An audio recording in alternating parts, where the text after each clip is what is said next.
आगे बढ़ते हैं। बागेश्वर धाम के पीठाधीश्वर पंडित धीरेन्द्र शास्त्री दिल्ली में दरबार लगाने के बाद कल ग्रेटर नोएडा पहुंच जाएंगे। उनके आने से पहले आज कलश यात्रा निकाली जा चुकी है। भक्त पूरी तरीके से उत्साहित हैं। बाबा की आने की खुशी में भक्त नाच रहे हैं, गा रहे हैं और जयपुर में विशाल पंडाल सज चुका है। रिपोर्ट आपको दिखाते हैं।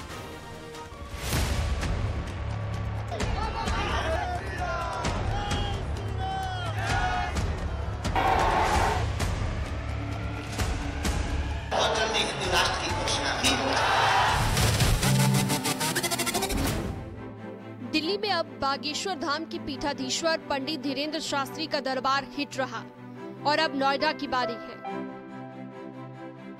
ग्रेटर नोएडा में बाबा बागेश्वर सरकार के दरबार लगने की तैयारी पूरी हो चुकी है, जहां से वो एक बार फिर अपने भक्तों के बीच सनातन का प्रचार प्रसार करते हुए दिखाई देंगे।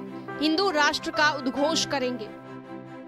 तुम चिंता मत करो, तुम सब हमारा साथ दो, हम मिलकर तुम्हें हिंदू राष्ट्र बनवाएंगे।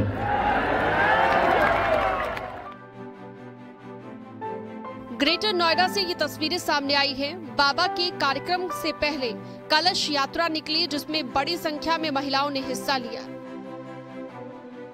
बाबा के दर्शनों के लिए उनके भक्त काफी उत्साहित दिखे। गजब का जोश दिख रहा है।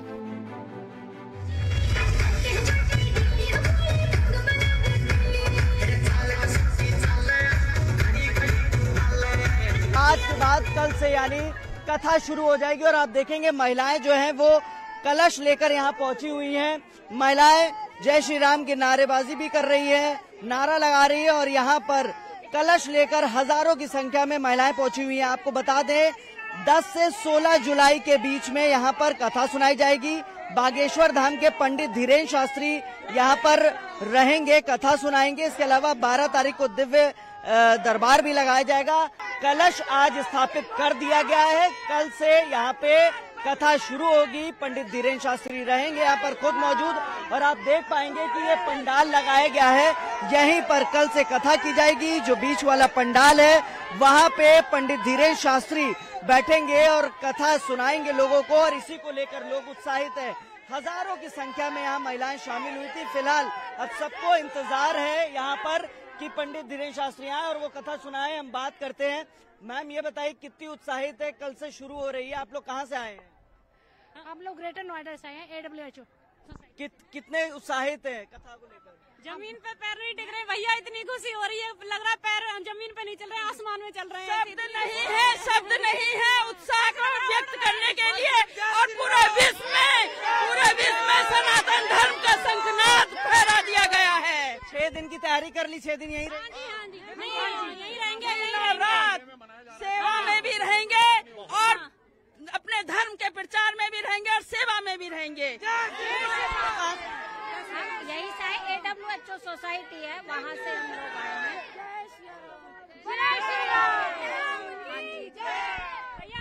बहुत खुशी की बात है जो धीरेन्द्र शास्त्री जी जा रहे हैं और देश के लिए एक बड़ा स्वाभिमान है और हमारे देश की भक्ति को और अपने देश में स्वाभिमान को जगाने के लिए आ रहे हैं। हम लोग उनका बहुत स्वागत कर रहे हैं, बहुत दिल से स्वागत कर रहे हैं। बिल्कुल तैयार है जी, स्वागत के लिए तैयार है। हमारे कई जगहों के पुण्य खुले हैं भैया, जब जाके बागेश्वर धाम यहाँ पे पधारे है कि यहाँ बागेश्वर बाबा आ रहे हैं और पूरे विश्व में सनातन धर्म का ध्वजा फहराने आ रहे हैं।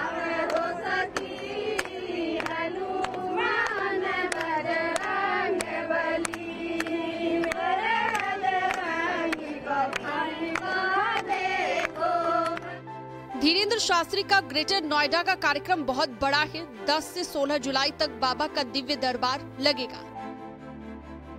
दरबार की तस्वीरें भी सामने आई हैं और यहीं से बागेश्वर सरकार हुंकार भरेंगे। 10 जुलाई को ही धीरेन्द्र शास्त्री ग्रेटर नोएडा पहुंचेंगे और शाम 5 बजे से कथावाचन करेंगे। 12 जुलाई को उनका भव्य दरबार सुबह 10 बजे से लगेगा, जिसमें वो सनातन को लेकर अपनी बात पूरे देश तक पहुंच जाएंगे। 14 जुलाई को सनातन धर्म सभा का आयोजन होगा। 16 जुलाई तक बाबा के भक्तों को कथा सुनने का विशेष मौका मिलेगा। बाबा का इतना क्रेज है कि हर रोज 8 से 9 लाख लोगों के पहुंचने की उम्मीद जताई गई है। बाबा की देश भर में इतनी जबरदस्त फैन फॉलोइंग है कि जहां जहां भी उनका दरबार सजता है वहां पर लाखों की भीड़ जुटती है। पैर रखने की भी जगह नहीं बचती। इस बार ग्रेटर नोएडा के ओमिक्रॉन में विशाल पंडाल तैयार किया जा रहा है। जैतपुर मेट्रो डिपो में पंडाल लग रहा है जिसमें 1.5 लाख लोगों के बैठने की व्यवस्था की गई है। 4 वाटरप्रूफ टेंट भी हैं जिससे बारिश होने पर भी कार्यक्रम में कोई बाधा न आए। 10 जुलाई से 16 जुलाई तक बागेश्वर धाम के पंडित धीरेन्द्र शास्त्री की श्रीमद् भागवत कथा का शुभारंभ होगा। इस समय हम उसी पंडाल में मौजूद हैं और आपको यहाँ की तस्वीरें दिखाना चाहेंगे। ये पीठ है, यहीं पर बागेश्वर धाम के पंडित धीरेन्द्र शास्त्री बैठेंगे और कथा सुनाएंगे। रोजाना शाम 4 बजे से यहाँ पर कथा सुनाई जाएगी। लाखों की भीड़ अनुमानित है, लिहाजा करीब 1.5 लाख से 2 लाख लोगों के बैठने की व्यवस्था भी की गई है और 12 तारीख को सुबह 10 बजे से दिव्य दरबार लगेगा। लिहाजा यहाँ पे अब धीरे धीरे लोग पहुंचने लगे हैं और आप इधर तस्वीरें भी देखेंगे ठीक पीछे साइड, तो दूर दूर से लोग आ गए हैं क्योंकि अब से ठीक 24 घंटे बाद यहाँ पर कथा शुरू हो जाएगी। लिहाजा दूर दूर से लोग आए और वो बैठ के कथा सुनने के लिए अपनी अपनी जगह चिन्हित कर चुके हैं। सुरक्षा के लिहाज से भारी संख्या में पुलिस फोर्स तैनात किया गया है। आज कलश यात्रा भी थी। कलश यात्रा के दौरान यहाँ पर हजारों की संख्या में महिलाएं पहुंची थी, उन्होंने कलश रखा है और अब यहाँ पर कलश यात्रा के बाद जब कलश यात्रा का समापन हो गया है उसके बाद अब कल से यहाँ पर शुरुआत होगी कथा की और यही पीठ है, यहीं पर बैठ के बागेश्वर धाम के पंडित धीरेन्द्र शास्त्री यहाँ बैठेंगे। शाम 4 बजे से रोजाना करीब 6 दिन तक ये कार्यक्रम संचालित रहेगा।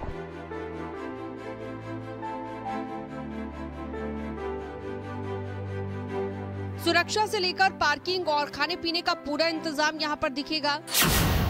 कार्यक्रम स्थल की निगरानी के लिए करीब 2000 सीसीटीवी और लाइट्स का इंतजाम किया गया है। 1200 पुलिसकर्मी के अलावा 1000 से ज्यादा वॉलंटियर भी तैनात रहेंगे। 16 जुलाई तक 24 घंटे भंडारे की व्यवस्था होगी। पार्किंग के लिए विशेष प्रबंध किए गए हैं। 4 पार्किंग बनाई गई हैं। 1 किलोमीटर के दायरे को बंद किया जाएगा। 10,000 गाड़ियों की पार्किंग होने का दावा किया गया है। जो श्रद्धालु बसों से आएंगे, बसों को परी चौक के पास रोका जाएगा। दरबार को दिव्य बनाने के लिए जम्मू से कालीन और वृंदावन से कई टन फूल मंगाए गए। धीरेन्द्र शास्त्री देश भर में घूमकर दरबार लगाते हैं। दिल्ली के बाद अब ग्रेटर नोएडा भी तैयार है। बाबा आ रहे हैं तो भक्तों की पर्ची भी खोलेंगे। भक्तों का अटूट विश्वास है कि बाबा उनकी समस्या का निदान करेंगे। अब ग्रेटर नोएडा में बागेश्वर सरकार के आने का इंतजार है। न्यूज़ 18 के लिए ग्रेटर नोएडा से हिमांशु शुक्ला की रिपोर्ट।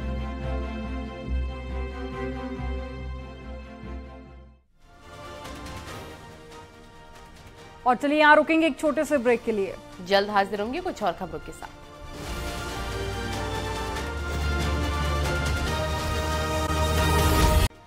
ब्रेक के बाद एक बार फिर से आपका स्वागत है। चलिए खबरों में आगे बढ़ते हैं। देश भर में आसमान से मॉनसून कहर बरसा रहा है और उत्तर भारत में तो हालात बेकाबू होते जा रहे हैं। पहाड़ों पर कुदरत की विनाश लीला दिख रही है तो वहीं मैदानों में भी मुसीबत काफी ज्यादा बढ़ गई है। एक रिपोर्ट आपको दिखाते हैं।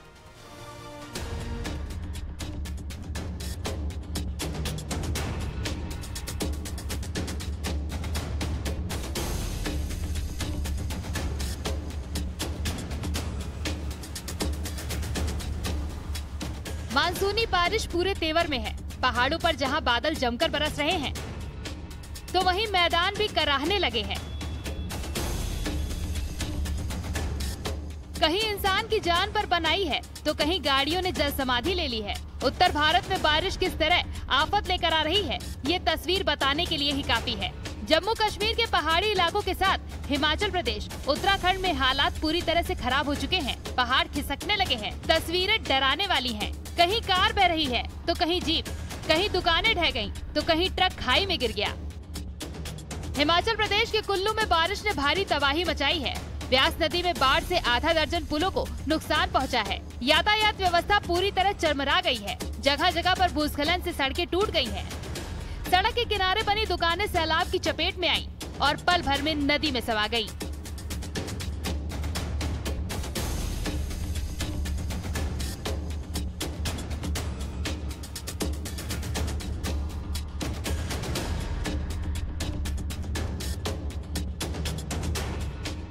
जम्मू के रियासी इलाके की ये तस्वीरें जिसने भी देखी वो सहम गया।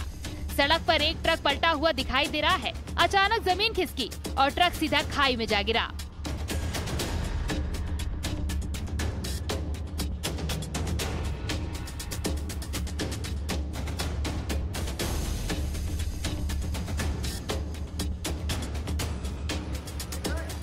हिमाचल प्रदेश की मंडी में इतनी बारिश हुई कि नदी नाले खतरे के निशान को पार कर गए। मंडी में ये सफेद जीप सैलाब के संपर्क में आई और तिनके की तरह बहने लगी।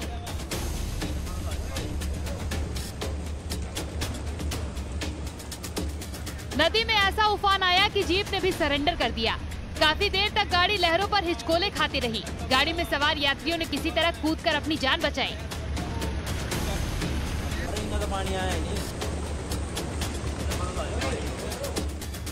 मंडी में नदियां उफान मार रही हैं। ब्यास नदी का शोर डराने वाला है।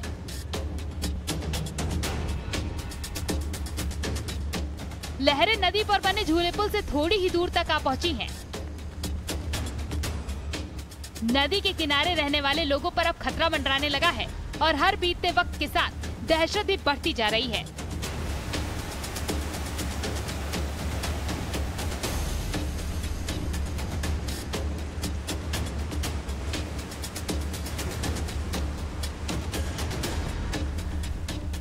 हिमाचल प्रदेश में 2 दिन से हो रही लगातार बारिश ने मुश्किलें बढ़ा दी हैं। ब्यास नदी पर बने पंडोह डैम में पानी पूरी तरह भर गया, जिसके बाद जल स्तर बढ़ने से डैम के गेट खोले गए।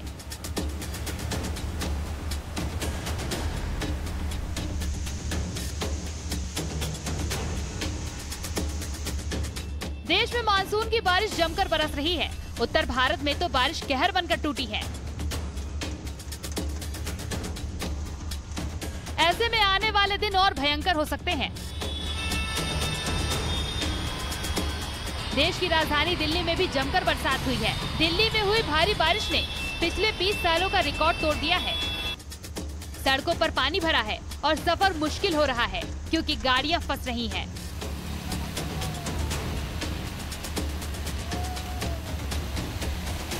वहीं गुरुग्राम, नोएडा और गाजियाबाद में बादल जमकर बरसे। मौसम विभाग ने हरियाणा, पंजाब और चंडीगढ़ में भी ऑरेंज अलर्ट जारी कर दिया है। Bureau report, news 18। और यहाँ वक्त हो गया